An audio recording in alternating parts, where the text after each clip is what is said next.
a beloved character standing in the bleachers at a racing event, excited and smiling. Suddenly, a barrage of t-shirt cannons fires, and within seconds, she's knocked off the stands to her death. The crowd barely reacts. Her husband is devastated, but the show treats it almost like a joke. This wasn't some random background character. This was Maude Flanders, the devoted wife of Ned Flanders and a fixture in Springfield since season 2. And the way she went out? It wasn't just shocking, it was a message. Maude Flanders first appeared in The Simpsons back in 1990, quickly becoming the soft-spoken, deeply religious counterpart to her eternally optimistic husband Ned. She was the kind of character who felt almost too perfect, too pure for the chaotic world of Springfield. While the Simpsons family represented the messy, flawed reality of American life, the Flanders were the idealized version, church-going, well-mannered, and seemingly incapable of doing wrong. Maude wasn't just Ned's wife. She was part of what made the Flanders family work as a comedic foil to Homer and his crew. Behind that sweet smile was a woman who once attended Bible camp specifically to become more judgmental. She campaigned against Itchy and Scratchy with Marge, fought against what she saw as Springfield's moral decay, and delivered lines with a passive-aggressive politeness that cut deeper than any insult. But Maude wasn't voiced by just anyone. Maggie Roswell brought her to life, along with several other recurring characters like Helen Lovejoy,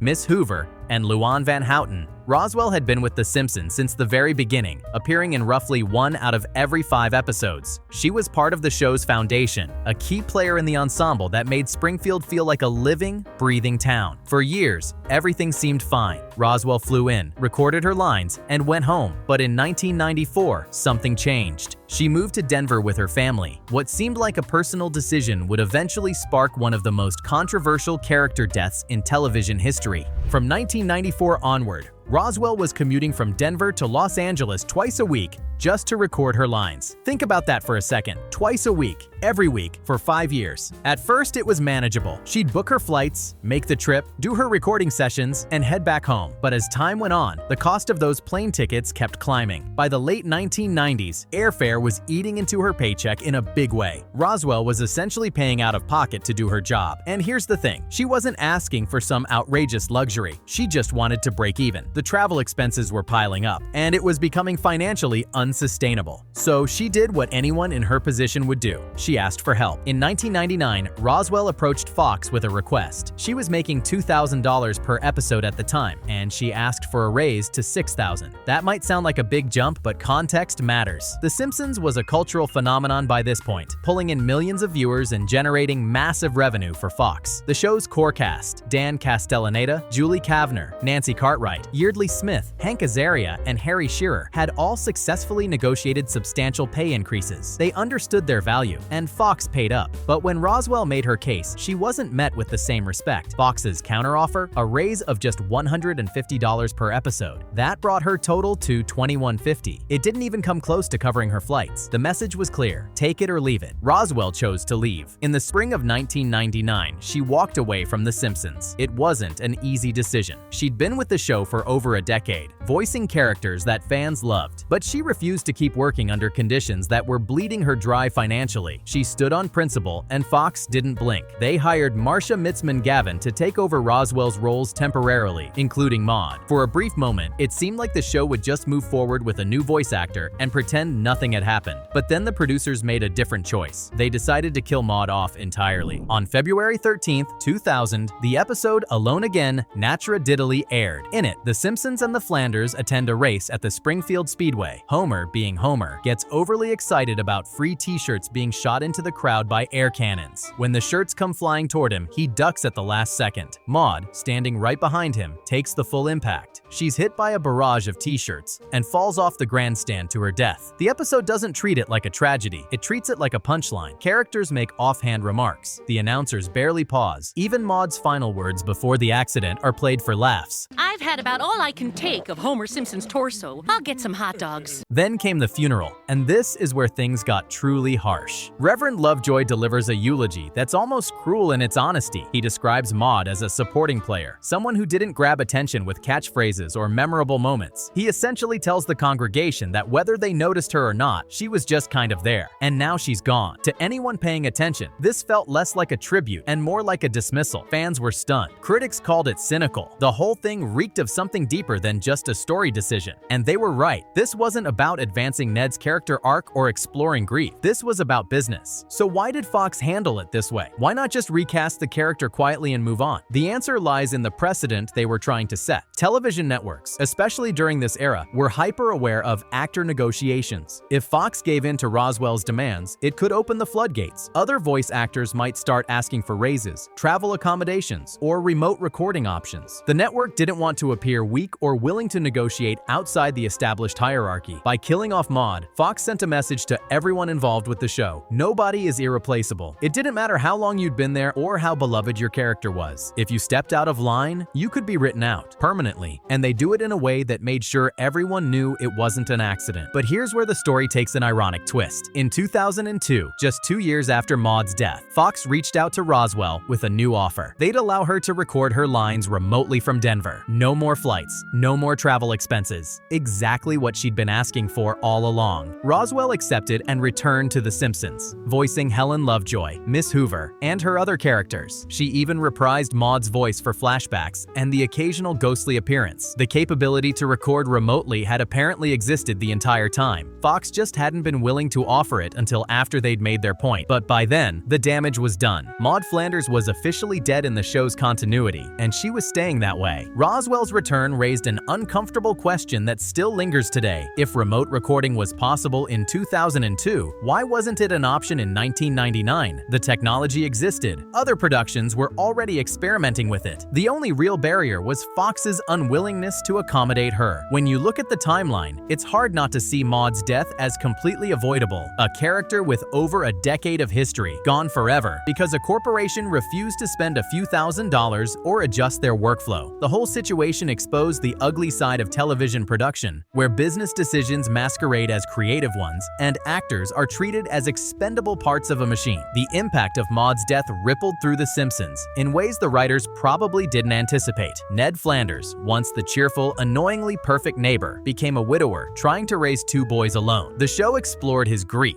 his struggles with faith, and eventually, his attempts at dating again. He even had a relationship with Edna Krabappel, Bart's teacher, which gave the show some genuinely touching moments. But that relationship ended in another tragedy when Marsha Wallace, who voiced Edna, passed away in real life in 2013. Ned became a widower twice over, and suddenly his character carried a weight that felt almost too heavy for a comedy. Some fans appreciated the depth this added to Ned's character. Others felt it was a steep price to pay for what amounted to a contract dispute. The term fridging started getting thrown around, the idea of killing off a female character solely to advance a male character's storyline. Whether intentional or not, that's exactly what happened here. Meanwhile, Maude herself became a footnote. She'd appear occasionally in flashback episodes, showing happier times with the Flanders family. She showed up as a ghost in Treehouse of Horror specials, playing into the show's love of supernatural gags. In one episode, she was even seen looking down from heaven, watching her sons grow up. These moments were nice, but they couldn't change the fact that her death felt wasteful. Executive producer Mike Scully defended the decision at the time, saying it gave Ned a chance to face new challenges and grow as a character. And to be fair, it did. But you can't help wondering if those same storylines could have been explored without permanently removing Maude from the equation. The show has brought back characters from the dead before, at least in non-canonical ways, but Maude's death was treated as permanent, locked into the show's continuity as one of the few real losses Springfield has ever experienced. What happened to Maude Flanders wasn't just a storyline, it was a power play, a reminder that in Hollywood, the people who create the characters we love